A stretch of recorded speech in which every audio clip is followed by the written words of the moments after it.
In episode 221 of the G2 on 5G, it's the latest inside scoop on everything 5G. We cover 6 topics in about 20 minutes, and it's brought to you by More Insights and Strategy. I'm Will Townsend, and joining me again this week is fellow analyst Anshul Sag. Let's get started with my first topic, and I've got a couple related to AT&T. This first one is around an announcement between AT&T and Celona for neutral host. So Celona is a private cellular networking company that I've followed since nearly its inception. And there's been a lot of dialogue back and forth, Anshul, on the viability of neutral host and the monetization. Last year, Celona announced a partnership with T-Mobile around neutral host. And so this announcement this week follows that with AT&T. So, from my perspective, when you look at and it's not necessarily just venues. I mean, that's been really the focus for neutral host from my perspective, but it's really in buildings and in deployment scenarios where it's economically not viable to densify with Wi-Fi access points is when a neutral host solution can really be advantageous to boost indoor cellular performance. And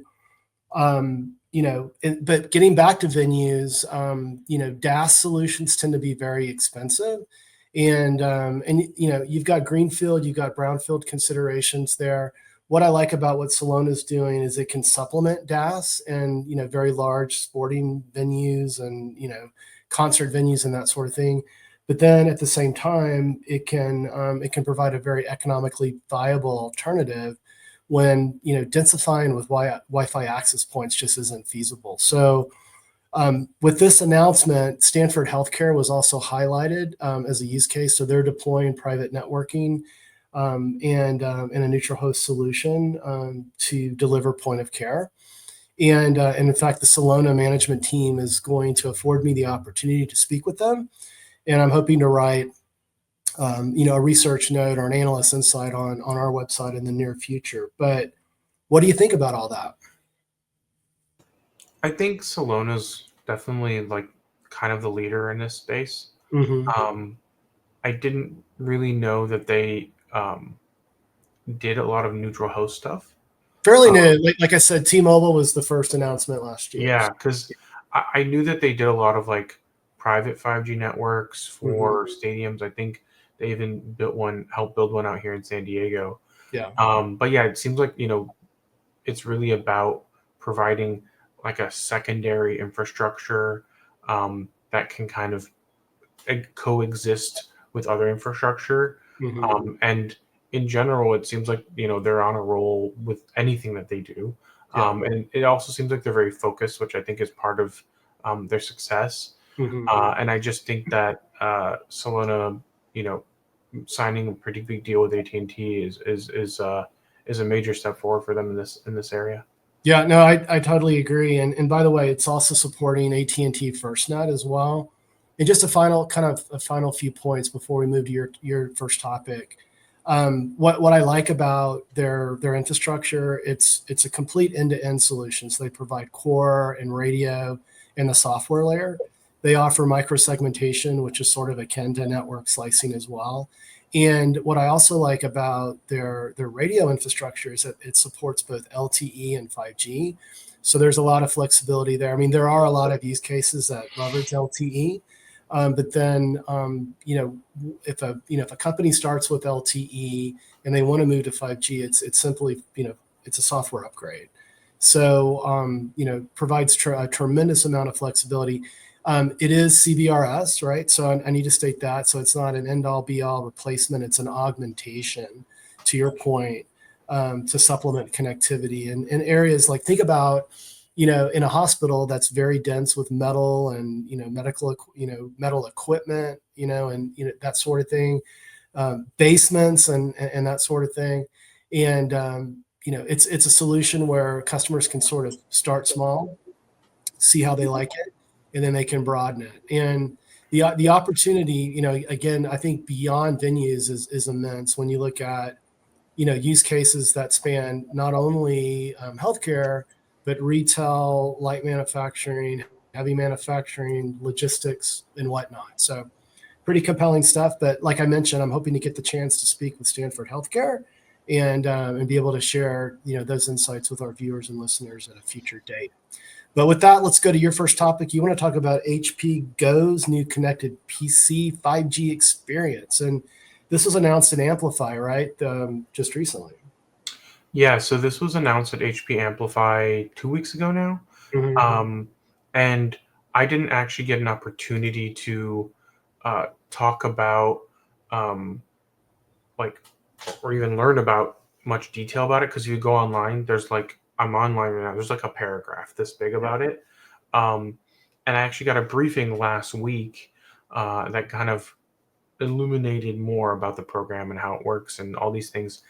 And really what's interesting about HP Go is, first of all, it's a MNO solution. So they're actually integrating AT&T, Verizon, and T-Mobile as a single service Mm-hmm. that auto switches between carriers based on the location that you're at, whichever has the best service. Mm-hmm. On top of that, it already comes pre-integrated on a module at the manufacturing level. So when you get the laptop, it's already connected. You Yeah. basically do like a one button push as a user, Yeah. and the IT department already gets an email when they ship the laptop so that IT can ingest it into their management console, Mm-hmm. whether that's an HP management console or a different one. And they can actually manage their devices before you even touch it, and they can ensure that the correct provisioning is done, and that when you do have issues, HP manages all of those connectivity problems, so IT doesn't have to deal with that or deal with the carriers. They're really simplifying the 5G connected PC experience, Yeah. and they're not really relying on one carrier to do that. On top of that, billing is pretty simple in the sense that it's $20 a month starting price Mm-hmm. for unlimited data in the US, and then as you want to up level your management of the laptop, having deeper capabilities, being able to remote wipe, all of those kinds of more advanced management capabilities will be at a higher tier. And then also at higher price tiers is global roaming. So you can roam all over the world. So like let's say you have an executive who is going to be traveling all around the world. You don't want them having to roam on different networks that you don't trust Yeah. and using Wi-Fi in a coffee shop or anything like that, or even using a hotspot. So this is like a perfect solution for that. But also like all of your marketing and salespeople that are traveling around, like it's cheaper than paying for hotel Wi-Fi. And in my experience, and in your experience, most likely, it's faster too. Yeah. Um, Yeah. so I think the ROI is there. It was just always difficult to get people on board. And really, what HP Go is trying to do is reduce the onboarding process and make it simpler for IT. Because we've gone through so many different phases of this, and every time, it's like, oh, we'll give it away for free. People love it, but they then it doesn't get deployed. Why? Because Yeah. onboarding is just such a pain. And right now, this is available for one PC. It's the HP EliteBook 6 G1Q, which is a Qualcomm-based solution. But HP tells me that they plan to go far beyond this. And they call it the world's first AI PC with zero-touch multi-carrier 5G deployment. I think you kind of hit the nail on the head. The challenge here with connected PCs, cellular connected PCs, has been the activation experience, right? And it really sounds like HP's done their homework and they've really resolved that. I love the fact that it's activated out of the box. I love the fact that it's multi-carrier, and I love the fact that they've taken kind of the guesswork, kind of out of the whole experience, right? And our buddy Bob O'Donnell, he's been a big proponent of connected PCs. He's done surveys, and he and I have always discussed. I mean, the biggest limiting factor has been this friction, right, with the activation. And so it really sounds like HP did their homework. And so this is only available on one model, it sounds like, right? Currently, yes. And I think that's them trying to dip their toes in and see Sure. how it gets absorbed, and probably figure out some of the other kinks that might be in the program Yeah. before they go broader. But I mean, HP's had a lot of 5G connected PCs in the past that weren't Qualcomm based. So I think this is a matter of time. And also, by being able to do one, a module, because they've modularized this. By doing a module, potentially they could just, ship this module on many different Yeah. platforms and not have to customize it to each. And since they're the manufacturer of the laptop, they can build their PCB around this module, and kind of make it easy to integrate afterwards as well. And that's critical from a supply chain perspective, because many years ago, this is how I got introduced to mobility, and it was in the 3G world.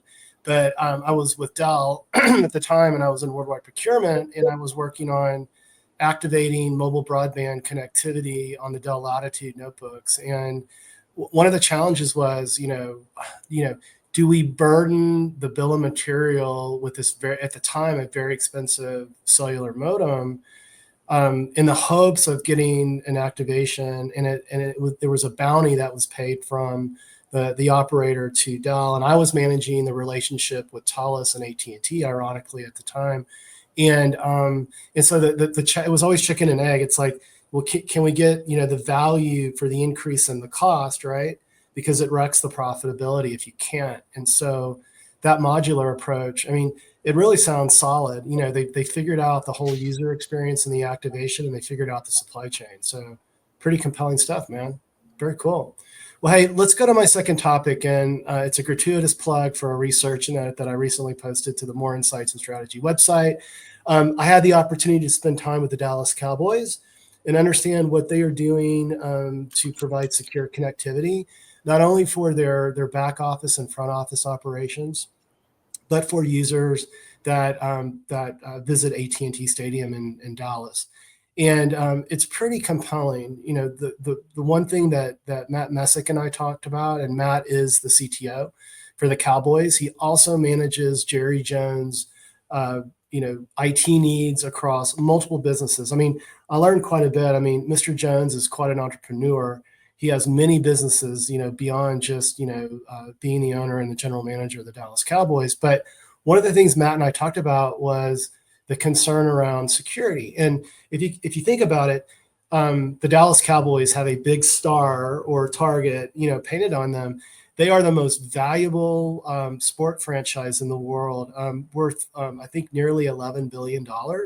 When you look at just their ticket sales and their merchandise and just their footprint and popularity. I used to be a Dallas Cowboys fan. I lived in the Dallas area, and I'm a little bit older than you. I can remember the Roger Staubach days. I can remember when the Cowboys would play the Steelers, when Terry Bradshaw was the quarterback for the Steelers.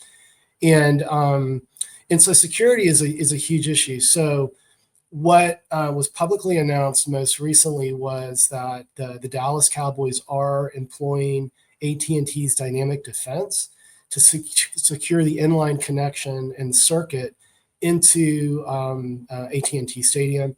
That also supports a lot of the connectivity needs for Mr. Jones' businesses as well. And I'm not going to go into a ton of detail because I want to encourage our viewers and listeners to go hit the More Insights and Strategy website and read the article. But I go into a lot of depth about the value, the fact that dynamic defense provides a layered approach. It complements other security controls and provisions, and it's all inline. It doesn't require any sort of incremental equipment to operate. And at a very high level, I will say one thing.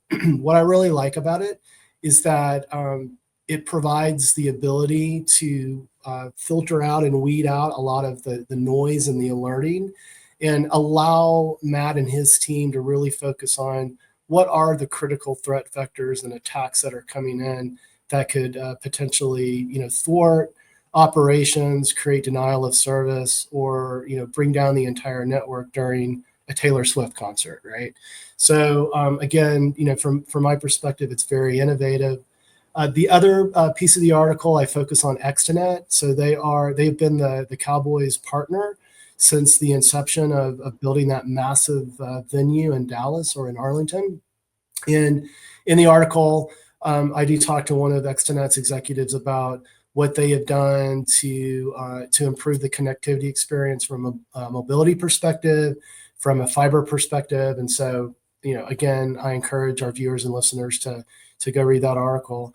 I'm a Chiefs fan these days. My wife grew up in Kansas City, so I follow the Cowboys, but I'm not a rabid fan like I used to be. But I mean, what do you think this whole notion about dynamic defense and the value it can provide? Because you and I have talked about this.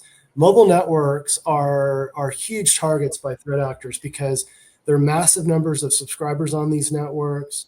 The ability for a bad actor to attack a network, bring it down, and extort ransomware is quite high. I mean, this has occurred with AT&T, with T-Mobile, with Verizon, with Vodafone. What do you think? I mean, do you think this is something that other MNOs should consider?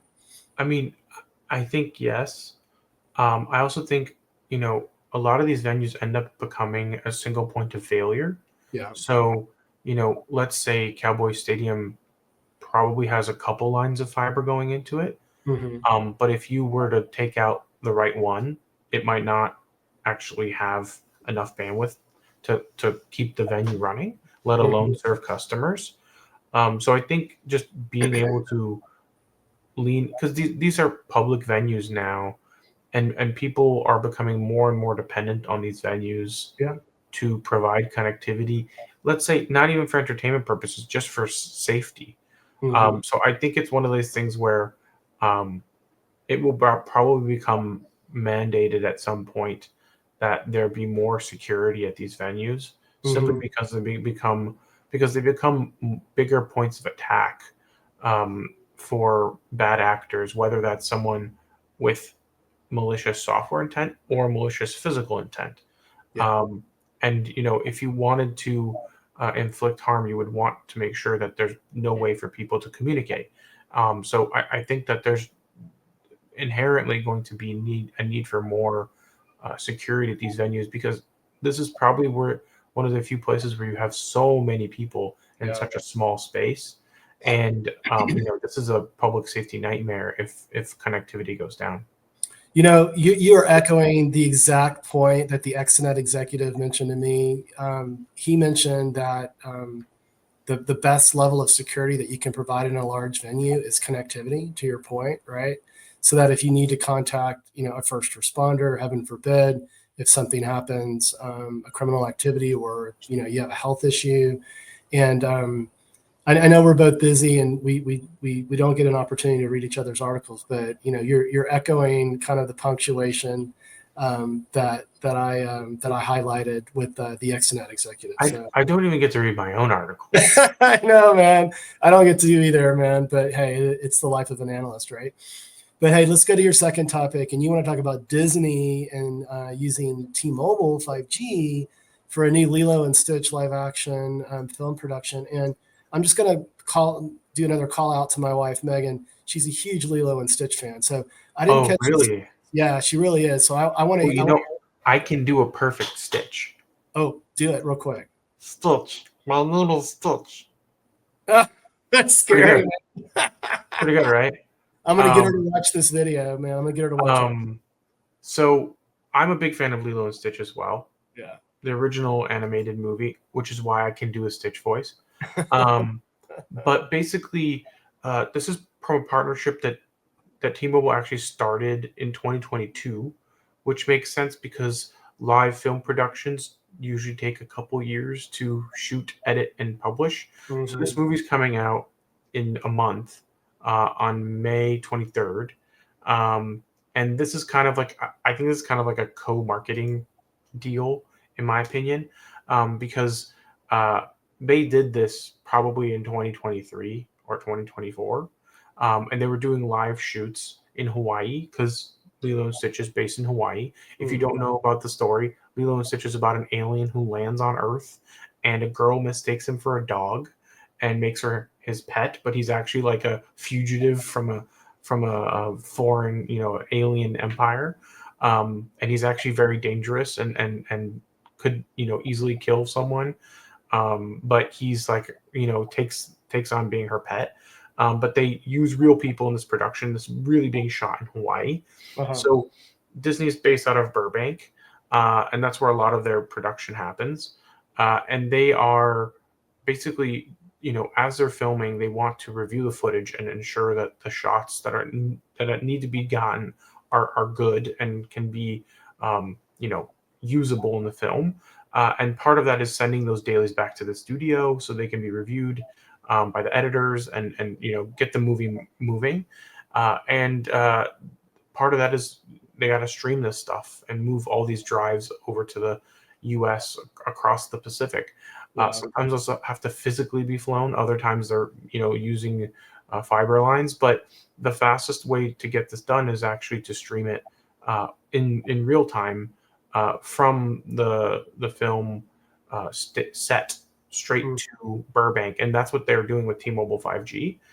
They're also using T-Mobile 5G for scouting locations, which Disney had actually talked about a long time ago. When I was actually working with Disney, they were talking about at this USC conference that I was speaking at, how they were using drones to scout locations, and that's how they were doing some of the Marvel stuff, being able to figure out exactly which is the right shopping center for the shot they want to do, and all these things, and having drones help them automate these processes. So, and now they're using 5G to also reduce the amount of infrastructure they need to have in place, so that they can actually kind of make sure that their setup and teardown times are much shorter, so they don't have all these cables running to be able to send that data back. That's So it's helping them improve production speed, get editors on editing faster, and make sure that production staff are able to review footage quickly. So it's improving the speed of production, cost, and time, and that's really important. But also, this is a very much a co-marketing deal, I think, where I have a feeling T-Mobile is going to talk a lot about Lilo and Stitch just to promote it, and maybe even promote products and deals with it, but also be able to talk about how they're enabling the production to move faster. And it's a great proof point of how 5G can improve production and film, and really save money and time. And I feel like this week all my proof points are very rubber hitting the road kind of things, but I'm happy to talk about those this week. Yeah, no, this is a fantastic example of a long-standing relationship between Disney and T-Mobile. I've had the pleasure and opportunity to serve as a judge for the 5G Unconventional Awards, the T-Mobile for Business 5G Unconventional Awards. And we actually, I think it's been 2 years, going. We've recognized Disney and Sony and T-Mobile for their work together. So this is a great proof point, and it's another, great example of the power of 5G, the low latency, the high throughput, and film production. And I also just want to mention before we move on to my third and final topic, if you don't know the story of Lilo and Stitch, what rock have you been living under, right? So some people don't have kids. Hey, true. Not to offend those out there that have never seen the movie, but it's amazing. I'm probably going to watch it again this weekend. So, hey, I'm going to hit my third and final topic. I'm going to be really quick with this one. There's a decided security theme. I do cover cybersecurity for our viewers and listeners that don't know that. I'm not only a 5G infrastructure guy, an enterprise networking guy, but I also cover cybersecurity. And I found this announcement, interesting. So, and it's T-Mobile. So T-Mobile is partnering with Zscaler to improve their overall mobile network security. And like we mentioned, we're not going to pick on any MNOs. These are huge challenges that they have in securing massive infrastructure, a massive number of subscribers. But what I really like, and I spent a lot of time with Zscaler as well, is that T-Mobile recognizes the power of what Zscaler can do from a zero trust access, a threat deception, in a digital experiencing monitoring perspective, to augment what T-Mobile does in providing mobile network services to its subscribers, both consumers and enterprises. And this is huge because all of the MNOs measure their success by subscriber churn, and they all want to be below 1%. On any given day that it kind of vacillates back and forth here, but what I really like about it, T-Mobile has invested very heavily in security, but security is a layered approach. It's a team sport, And the more layers that you can introduce, I mean, it does tend to introduce complexity. But with Zscaler, what you have is in my mind, one of just a handful of sort of end-to-end platforms that support, again, access, whether it's broader internet access or private access, and also that digital experience monitoring piece as well, which is really important, Anshul, when you think about why do we use our phones? Like, we do use them for phone calls, but we're using all of those applications on the phones as well. And when they don't perform well, people get upset, right? So again, I just wanted to highlight this one. I thought it was a great partnership. I'm sure Zscaler is working with other MNOs as well, but I caught the news this week and wanted to share it. So, do you have anything to add before we go to your third and final? I do not really, other than I I definitely think that T-Mobile could use improved mobile network security. Yeah. And I think all carriers can and should. And I think security should actually be probably at the top of their list of things that they offer consumers, especially considering all the data leaks that have happened from all carriers at this point. Mm-hmm. And I just think that you know these are a single point of failure for a lot of people, and there's a lot of trust on these networks. Yep. I talk about 5G connectivity on PCs as a secure connection. Mm-hmm. So I think it's really important that consumers can trust carriers to be secure, Yeah. especially when you consider how much banking and private information is transmitted over those devices now. Right. I would say most people do most of their most private things over their phones. Yeah. So I think that there needs to be a robust private secure connection. Yeah, I couldn't agree more. And I've probably spoken about this a million times, but one of 5G superpowers is improved encryption over LTE, but that's just simply not enough. Again, a layered approach to security, like with what we've just been discussing with T-Mobile and Zscaler, is definitely the right approach. So with that, let's go to your third and final topic, and you want to talk about Hyundai. And they are building a massive smart factory in Georgia. And surprise, surprise, 5G and AI are playing a role. Yeah, so this factory has actually been under development for quite some time. It's This new plant is officially open today, and it's now part of their Industry 4.0 world firsts.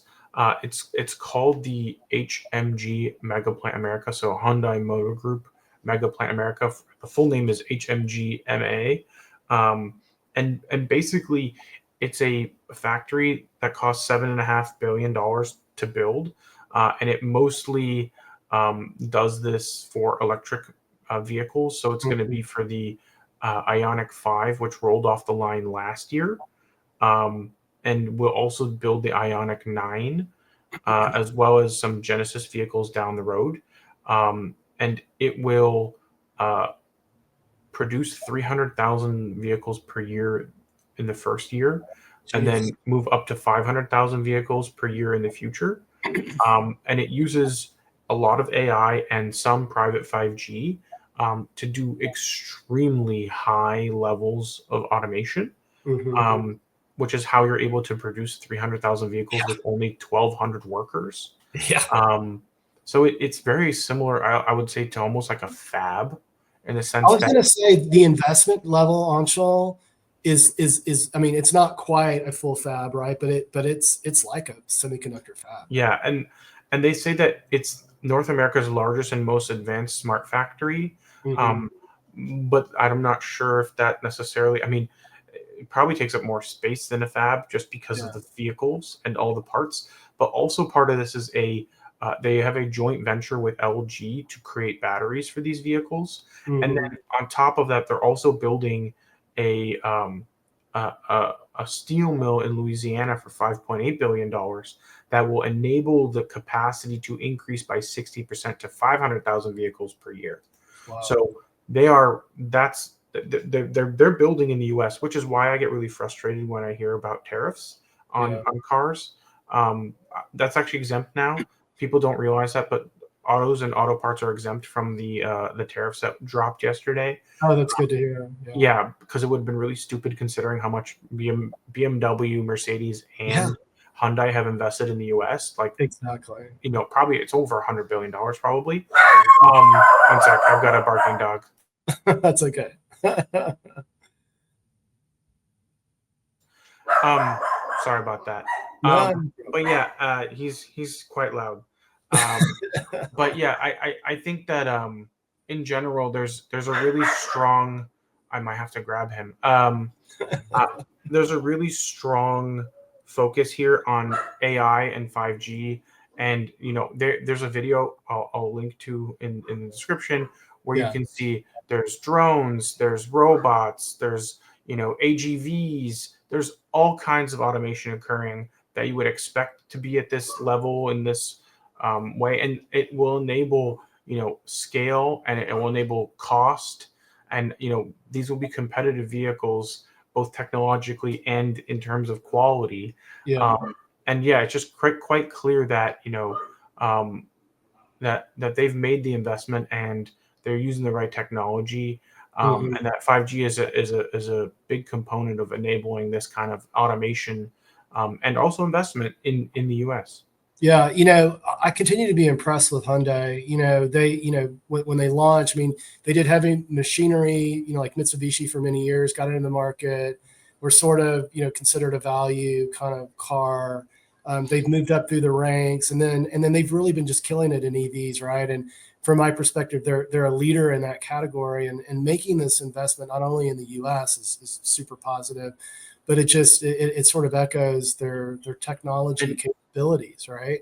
yeah, and Uh, I'll give you a quick summary of the things that were mentioned in the video, thanks to our friends at RCR Wireless. It has AI automation and control system for vehicle parts management, AI drone system for inventory management, AI vision system to verify component assemblies, digital command center for digitizing and integrating production data, AI vision system to precisely and automatically align metal sheets, smart press to control and speed for optimal metal forming, AI vision system for detect holes, cracks, and panels, AI vision system to guide precise positioning of automatic loading systems, unmanned transport vehicles to carry pallets, automated warehouses to efficiently store and manage pallets, robot main book system to integrate robots and vision technology, autonomous adjustment system to adjust vehicle door gaps, metal finish line flow AGV as collaborative workspace, automated overhead robot to grab and move heavy parts, automated electrocoating scarf sanding system to sand vehicle parts, and then 10 more automated things. So in a partridge in a pear tree. yeah, it's just like the future of manufacturing is automation. It It is. doesn't matter where you are. Yeah. And with these kinds of expensive, high, touch vehicles, you have to really have as much automation as you can, because labor is expensive and it introduces, errors. Yeah. Yeah. I'm just going to end on this point. Another gratuitous plug. Like, I got to spend time with John Deere, in Waterloo, and I've probably mentioned this. I like to repeat myself, but they're using 5G to do exactly a lot of the things that Hyundai is doing as well. And so, I've spoken, about, one of the most compelling use cases for 5G is within manufacturing automation. I mean, it could be nearly 50% of the addressable market there. So this is a great example of that. And in our friends, Sean Kinney and others at RCR Wireless, they always do a really great job of getting down to the nitty gritty and getting into the details. So a shout out to Sean and your team as Yes. well. And Yeah. I will just add, um, since you plugged John Deere, Yeah. I want to give John Deere credit. I will not name the auto manufacturer. I have a feeling they've worked with all of them, but they actually have invited auto manufacturers to visit their 5G manufacturing facility Mhm. to understand how it's being used. Yeah. And they're actually offering their knowledge and expertise to American auto manufacturers to Yeah. help them modernize their facilities. So they're not really being, like, they're not being closed about these things. They're trying to be helpful and help American companies, modernize their infrastructure utilizing, the ideas and capabilities that John Deere has developed. Yeah, and John Deere is an American brand, and so they're invested in that. And I'm not surprised to hear that. That is a private deployment. I will mention John Deere has stood that up on their own. They're, it's incredible the investment that Jason and his team has made, and bringing that capability to bear for John Deere.